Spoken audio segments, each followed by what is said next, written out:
৭৭ সংখ্যক স্বাধীনতা দিৱসৰ লগত সংগতি ৰাখি জামুগুৰিহাটৰ ৰঙাচকুৱা প্ৰাথমিক বিদ্যালয়ত বেচৰকাৰী সংস্থা অল আছাম ফিউচাৰ অফ আছামৰ উদ্যোগত চিত্ৰাংকন প্ৰতিযোগিতা সম্পন্ন হয়।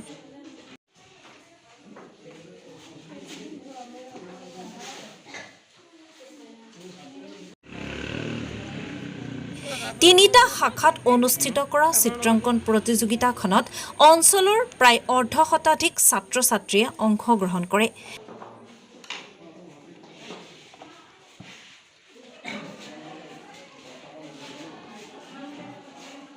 আজিৰ চিত্ৰাংকন প্ৰতিযোগিতাখনত বিশিষ্ট অতিথি হিচাপে সংস্থাটোৰ অল অসমৰ founder Anshuman Baruah, all Assam AGS Mallika Das, Rangachakua প্ৰাথমিক বিদ্যালয়ৰ প্ৰধান শিক্ষক ৰুদ্ৰ সিং দাসৰ লগতে বহুকেইজন গণ্যমান্য ব্যক্তিয়ে অংশগ্ৰহণ কৰে।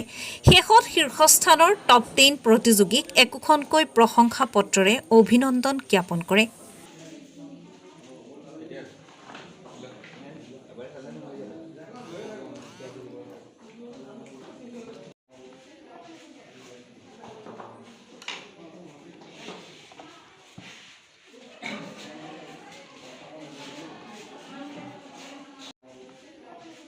News desk report, delightful words. আমি 78 ইণ্ডিপেণ্ডেণ্ট ডে হিচাপত আমি তেজপুৰ আৰু জামুগুৰিহাটত দুটাকৈ আৰ্ট কম্পিটিশ্যন অনুষ্ঠিত কৰিছিলোঁ আৰু আমি তেজপুৰত সফলতা লাভ কৰাৰ পিছত আমি আজি জামুগুৰিত আহিছিলোঁ আৰু জামুগুৰিতো আমি তেনেকৈ ৰাইজৰ সহযোগিতা বহুতখিনি লাভ কৰিছোঁ আৰু লগতে ছাত্ৰ ছাত্ৰী ইমানখিনি ইয়াত অহাৰ কাৰণে আমি বহুত ধন্যবাদ জ্ঞাপন কৰিছোঁ। আৰু আচলতে ছাত্ৰ ছাত্ৰী অকল শিক্ষাৰ লগতে নহয়, ছাত্ৰ ছাত্ৰীয়ে সাংস্কৃতিক খেল ধেমালি সকলো দিশতে আগবাঢ়ি আহিব লাগে। মাত্ৰ চৰাইৰ নিচিনা এটা সজাতে কোনো ছাত্ৰ ছাত্ৰীক বন্ধ কৰি ৰাখিব নালাগে। যেতিয়া এজন ছাত্ৰ ছাত্ৰী বাহিৰত আহিব, যেতিয়া শিক্ষাৰ লগত জড়িত হ'ব বা যিকোনো সাংস্কৃতিক প্ৰগ্ৰেমৰ লগত জড়িত হ'ব বা খেল ধেমালিৰ লগত জড়িত হ'ব, তেতিয়াহে ল'ৰা ছোৱালীখিনি বিকাশ হ'ব।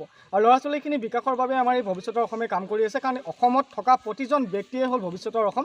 আৰু ভৱিষ্যতৰ অসমে সদায় সমাজৰ হকে কাম কৰি আহিছে, ছাত্ৰ ছাত্ৰীৰ হকে কাম কৰি আহিছে। আমাৰ যিখিনি গছ গছনিৰ পৰা আদি কৰি আমাৰ যিখিনি জীৱ জন্তু, সেইখিনি পৰ্যন্তলৈ আমাৰ ভৱিষ্যতৰ অসমে সদায় কাম কৰি আছে। কাৰণ কিয়, আমি সদায় অসমৰ ভৱিষ্যতটো তৈয়াৰ কৰি আছোঁ। যেতিয়া আমি অসমৰ ভৱিষ্যতৰ কথা চিন্তা কৰি আমি প্ৰতিটো কাম কৰিব লাগিব। আৰু তেনেকৈ আজি আমাৰ চিত্ৰাংকন প্ৰতিযোগিতাটো আমি অনুষ্ঠিত কৰিলোঁ আৰু আমি জামুগুৰিবাসী ৰাইজক আৰু আমি তেজপুৰবাসী ৰাইজক ইয়াৰ পৰাই বহুত বহুত ধন্যবাদ জ্ঞাপন কৰিছোঁ যে ইমান ধুনীয়াকৈ এই অনুষ্ঠানটো অনুষ্ঠিত কৰাৰ বাবে সকলোৱে সহযোগিতা আগবঢ়াইছে। আৰু আগলৈও আমি আমাৰ অহা 10 ছেপ্টেম্বৰ তাৰিখে ইয়াতে ফাউণ্ডেশ্যন ডে আমাৰ অনুষ্ঠিত হ'ব। আমাৰ ইয়াত অঞ্জু পাঞ্চি বুলি আমাৰ ছিংগাৰো আহিব, বিশিষ্ট শিল্পী। আৰু আমি আশা কৰোঁ যে আমাৰ আৰু ইয়াতকৈও বেছি সহযোগিতা আমি জামুগুৰিবাসীৰ পৰা আশা কৰিম। ধন্যবাদ।